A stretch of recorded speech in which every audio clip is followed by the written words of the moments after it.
to trade 6 months prior to the trade, and subject to which the insider can. But if during the 6-month period he is in possession of new UPSI, so for that the fresh 6 months is required. So there are those kind of, we have attempted, and the new insider trading regulations is any day better and clearer, and skills of drafting are very much eminently seen in that. They have also prescribed code of conduct to be followed by, model code of conduct to be followed by companies with respect to their insiders and all that. And more importantly, where there is a necessity to access UPSI, that has been permitted under the regulations, where before a big investment is being done by institutions and all that, where mergers and acquisitions are involved, and where a due diligence exercise is required from the side of investor, then in that cases access is permitted. Limited access to that is reasonable and permitted. Now, and inside information, as research has shown everywhere, the insider information is always related to either the financial results, declaration of dividends, or the capital structure changes, KMP changes, key management persons who are changing, mergers and acquisitions, delisting proposals, and all these kind of generally general factors that are likely to impact the securities market. These have been acknowledged in the regulations also to be part of UPSI.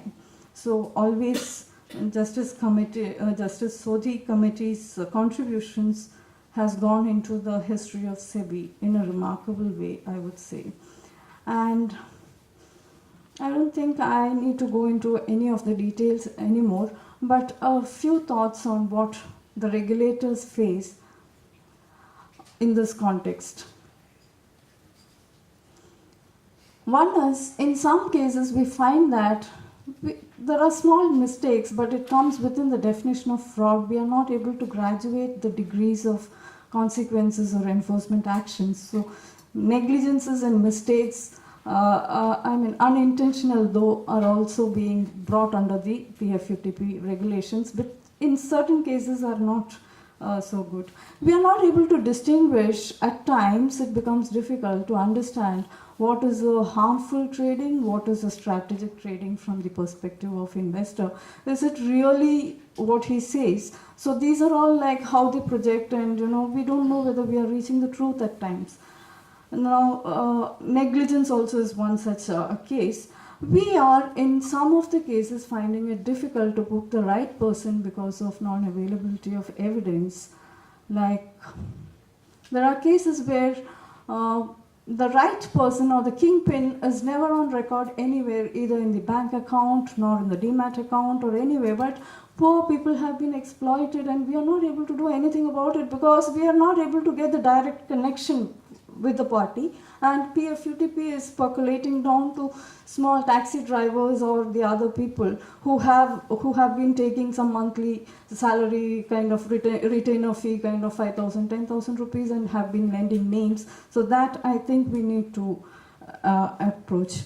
Another major thing is the automation enabled trading facilities, like the high frequency trading that have been enabled from 2012, the regulatory framework, etc., where the automation, the high sophisticated computers, there are a lot of ethical issues, moral issues regarding the fairness issues, regarding the collocation of those sophisticated systems within the premises of the exchange, close to the premises of the exchange, where the high speed is the advantage which one with better resources can have over the other investors.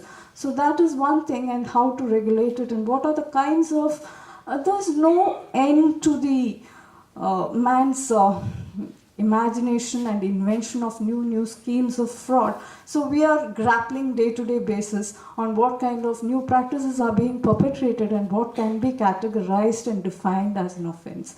So these kind of issues relating to sophisticated computer systems being deployed here and there, and code stuffing and fraudulent flash trading, and you don't know what, it's just happening, and sometimes we get trigger, but sometimes not.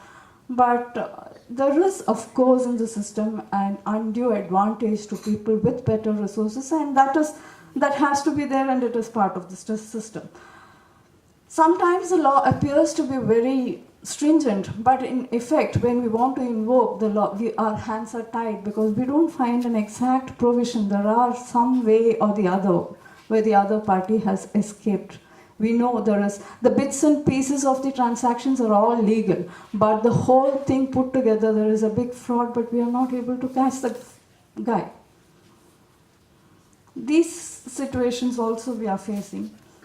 Now, there are a lot of people, informed investors, informed manipulators, who are trying to take the arbitrage between the various, that exists between the various regulators. For instance, SEBI and RBI, or SEBI and MCA, and CCI, SEBI and CCI, and all that, where we do have the FSDC kind of systems and arrangements, but I don't think with all the information sharing, we are able to book the right person, and even the policies from time to time which keep changing, we are trying to revisit. For instance, in the case of FIIs, when we say that the voting rights can be parked for some time and with somebody else, is it being misused by somebody, by the FIIs or somebody?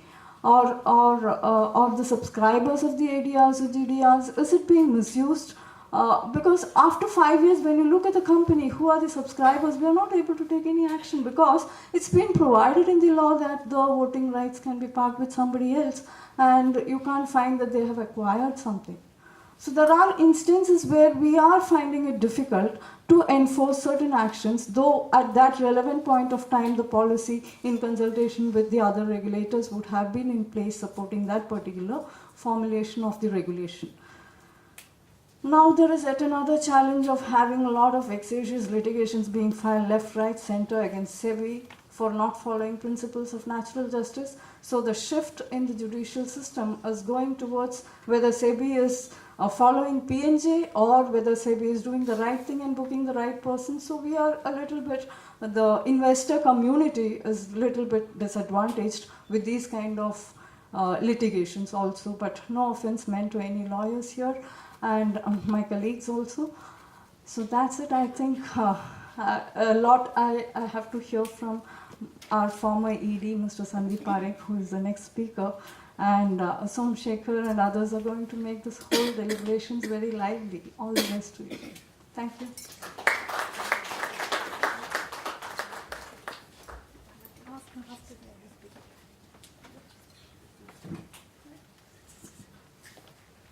We now open the floor for discussion. So you can pose your question to Ms. Geeta Ji. Request you to briefly introduce yourself and pose your question, please.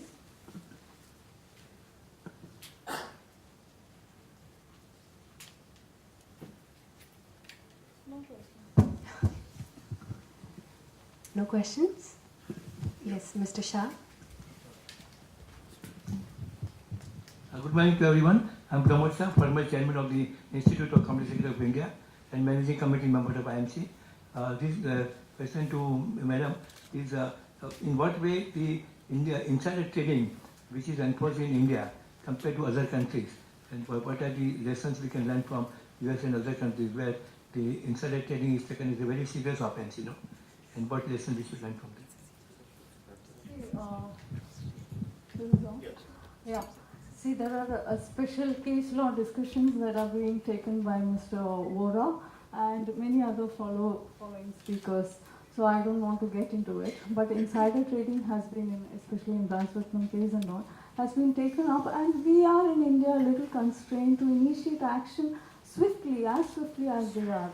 But we are trying to expedite the processes within the system also. We are, I think, at the top management level also, trying to bring in a time frame within which an adjudication process should be completed, like 3 months to 6 months, and even completion of investigation. Their chairman and the top management is trying to put in now, streamline the whole system by providing, because the whole system is derailed because of the delay that's happening, because of frequent transfers of officers, and because of the complex nature and involvement of too many parties in the whole thing.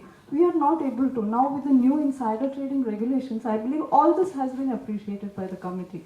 And detailed deliberations for about a year and more was there.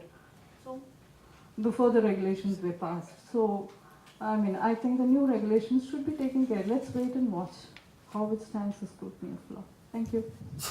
There is a general feeling in the corporate world that the SEBI has been charging sometimes very excessive fine. What are your comments, sir? Of course, it has to be exemplary, no problem. But then, Yeah, is it regarding the settlement context or the penalty that is imposed? Penalty imposed. I think the figures as against the kind of offences that are committed, these are all now set and there is a pattern. Now, yeah, just to deter, more to have a deterrent effect. And I think most of the things can be settled also under the new settlement regulations as well as erstwhile settlement proceedings that were pending, guidelines behind. So I don't think there's a difficulty. But of course, this is bound to be there, this kind of a complaint. And at our levels, I have no comments to offer on this. Thank you. Gentleman in the last row.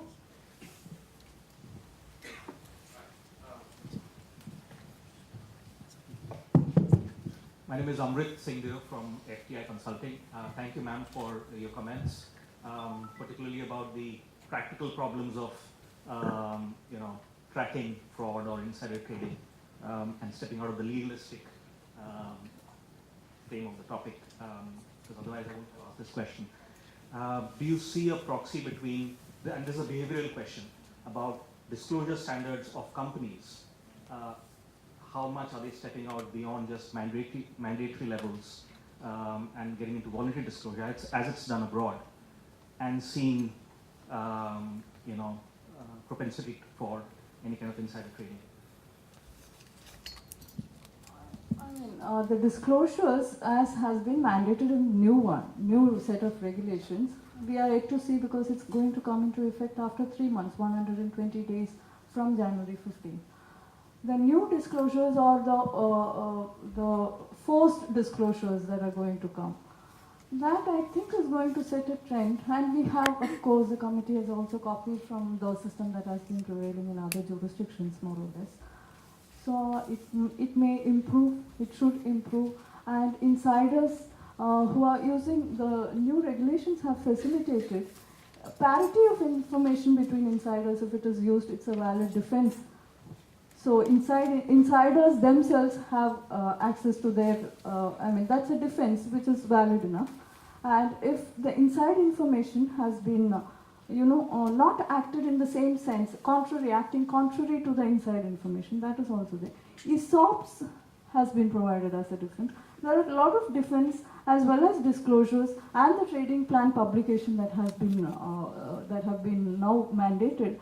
I think there should be a curb on the kind of imputation that somebody has committed in insider trading, and now no longer being an insider is a vice in itself.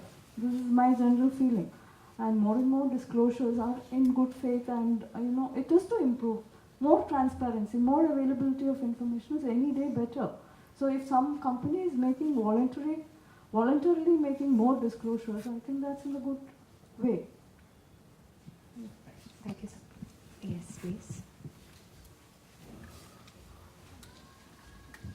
Good morning, ma'am. I'm Pritesh Majmudar from DSP BlackRock Mutual Fund. Just want to understand whether trading plans are also available for directors, employees of a mutual fund, because they are deemed to be a connected person. So generally, as per the current extant regulations, we don't allow employees and directors to trade in securities in which the schemes have taken exposure. So just want to know whether they can also take benefit of the trading plans and disclose it. Yeah, this is not a SEBI-related issue. I think Som can take this thing. Yeah, he is going to take it. Okay, fine. Sure. Thank you, Ms. Geeta Ji. Okay, there is one last question we take.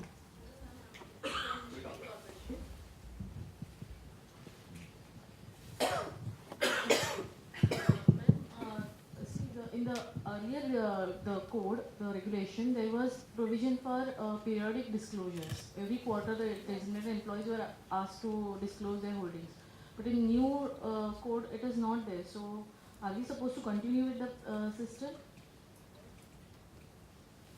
The next speaker is going to answer you about that. Okay. Okay. I'll now request Dr. Joshipura to present a token of appreciation to Geetaji, please.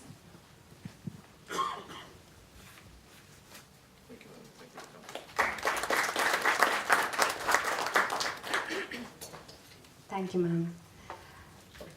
We now invite our chief speaker, Mr. Sandeep Parekh, on the dais.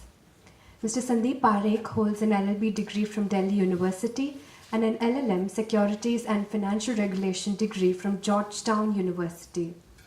He is the founder of the FinSec Law Advisors, and he was the former executive director of SEBI, where he headed the legal affairs and enforcement departments. Sandeep was a chairman and member of various SEBI and RBI committees and subcommittees. May we invite Mr. Sandeep Parekh on the dais.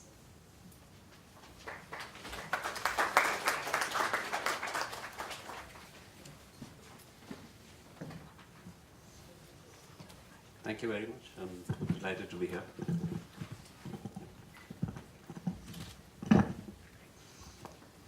So we have a wealth of experience in the panel. We have, the two regulatory heads of the two leading exchanges who will talk about the experiences. We have Som, who's led a lot of litigations in both fraud and insider trading.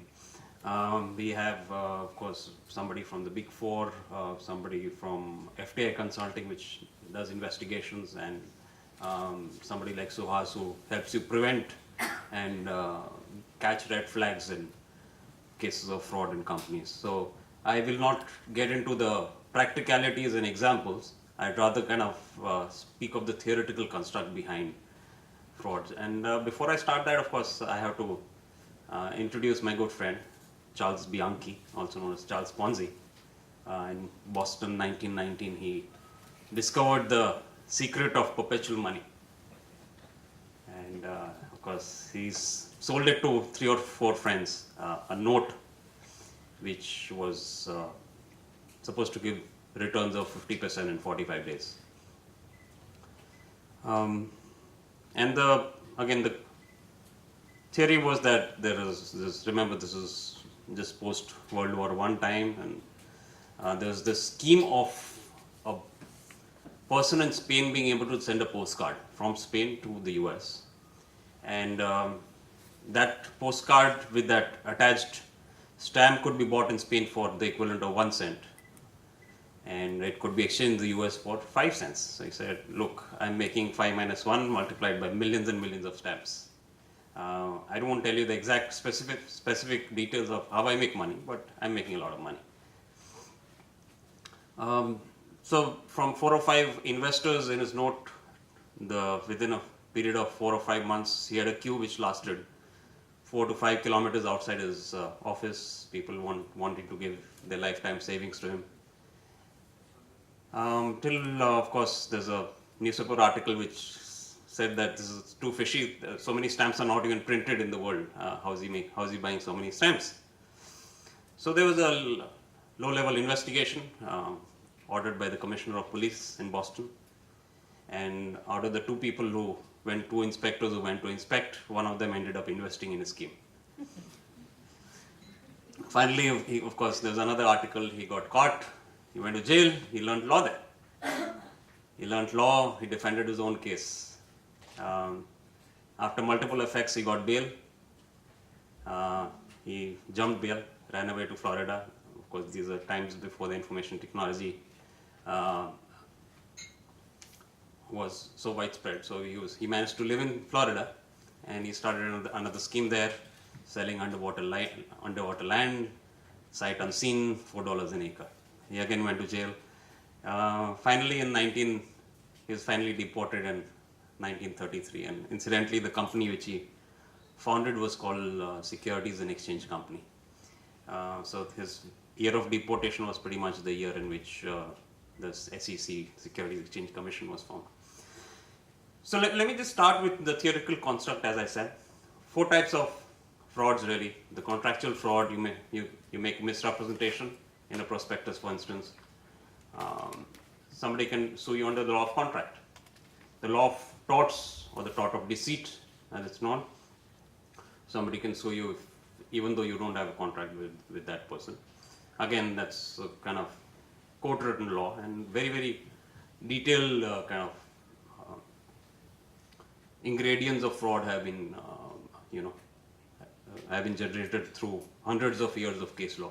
And really, the fraud that we see today comes from that common law definition of fraud.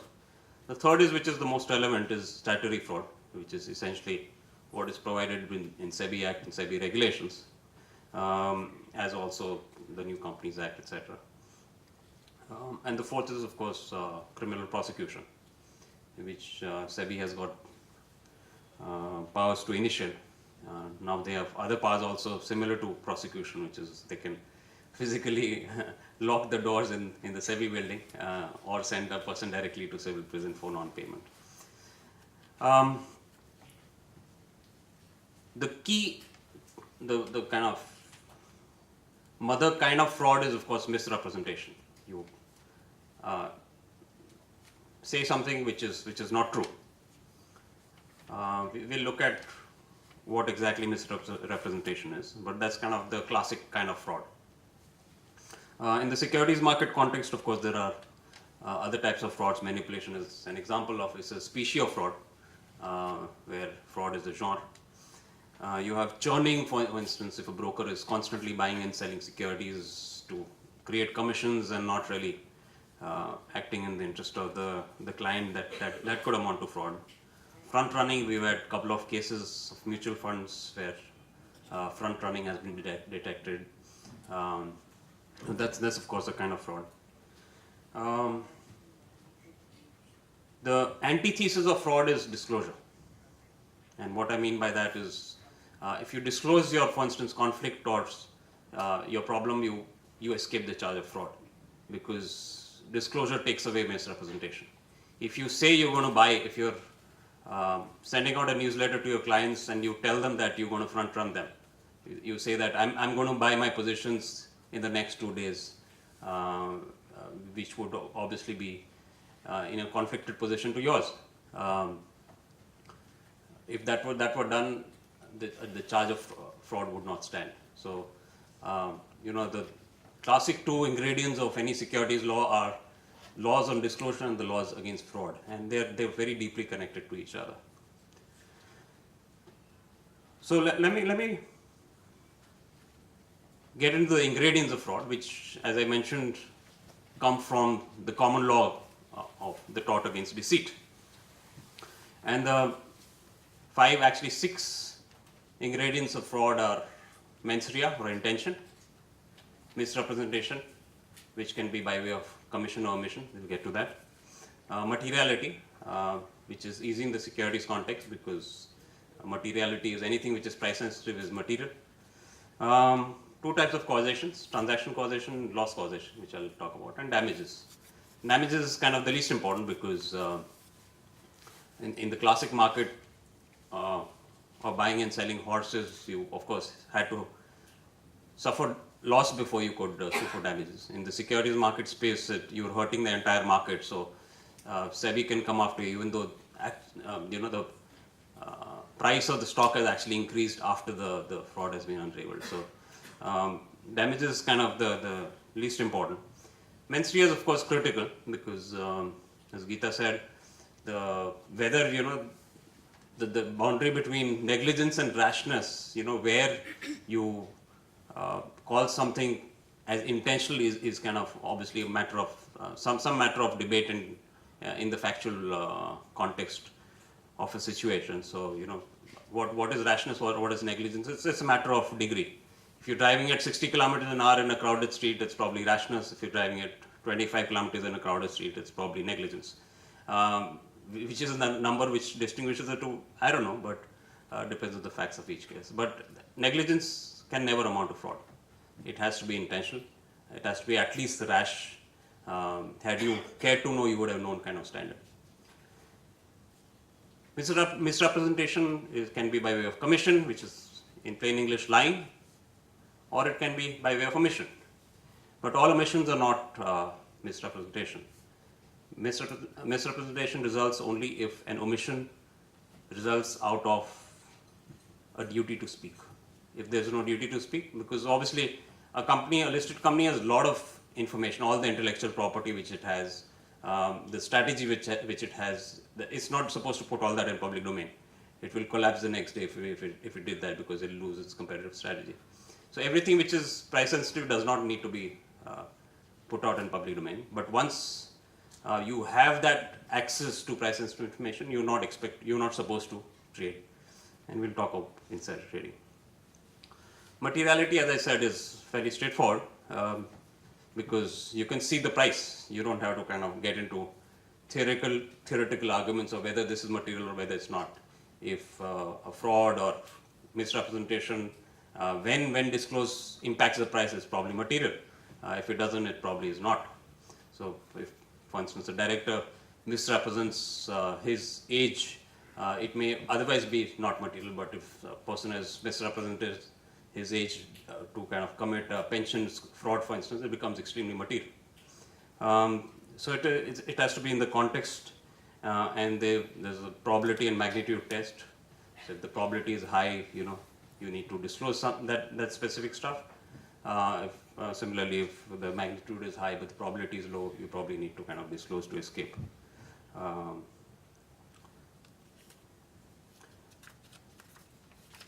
Finally, causation. There are two types of causation: transaction causation and loss causation. Which again, these are common law principles and they apply obviously because they're very logical. So transaction causation is nothing but A cost B, B cost C, C cost D, therefore A cost D.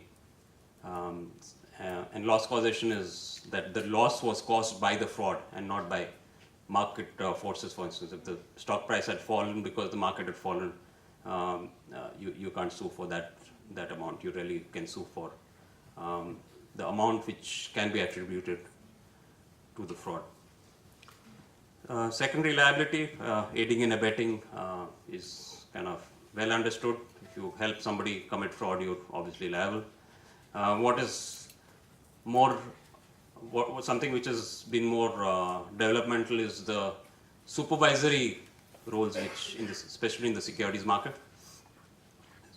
Somebody is supervising a person, fails to see the red flags, fails to kind of have procedure in place, they can be hauled up. And again, we've had some cases over the last 2 or 3 years where CEOs of companies have been penalized even though they did not know the fraud existed. So if you don't have processes in place, if you don't have systems in place to catch the red flags,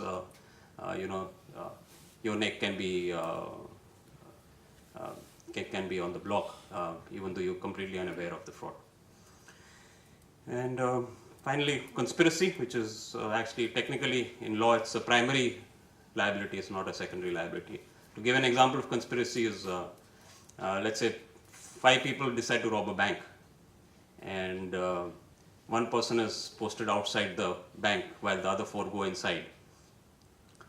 One of the 4 people, and in the meetings before they plan the robbery, they decide they will carry a plastic gun to scare the bank manager. And in fact, one of the 4 people who goes inside is actually carrying a real gun. So they take out the gun and shoot the bank manager in a scuffle. So if there's a trial for murder, the person outside would not actually be seen to have conspired in the murder, not bank robbery obviously is a part. But had he known that it was a real gun, even though he was standing outside, he had no idea that what was going on inside, he would be liable for murder as a co-conspirator. So that's kind of the difference between conspiracy and aiding and abetting. On the remedies,